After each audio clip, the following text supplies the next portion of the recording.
ఈసారి హైదరాబాద్ లో వినాయక నిమజ్జనం ఎలా జరుగుతుందన్న దానిపై అందరిలో ఆసక్తి నెలకొంది. హుస్సేన్ సాగర్ లోనే జరుగుతుందా? విగ్రహాల ఎత్తు తగ్గించే చర్యలు చేపడతారా? సహజ రంగుల వినాయకులే పూజలు అందుకుంటారా? హైకోర్టు చెప్పిందేంటి? అధికారులు పాటించి చేయబోతోందేంటి?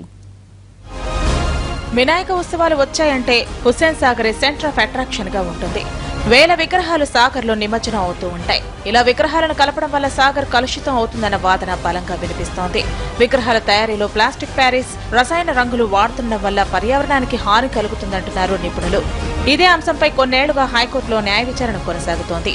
ప్రతిసారి ధర్మాసనం అనేక సూచనలు చేస్తున్నా అవి బుట్ట దాఖలవుతున్నాయి. ఈసారి కూడా పలు సూచనలు చేసిన కోర్టు కఠినంగా అమలు చేయాలని ఆదేశించింది.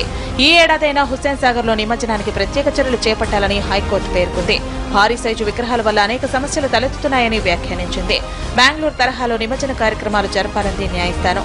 ఎత్తు తగ్గించే చర్యలు చేపట్టాలన్న కోర్టు దీనిపై విస్తృత ప్రచారం కల్పించాలంది. అలాగే రసాయనాలకు బదులు సహజ రంగులను వినియోగించాలని ఆదేశించింది ఉమ్మడి కోర్టు.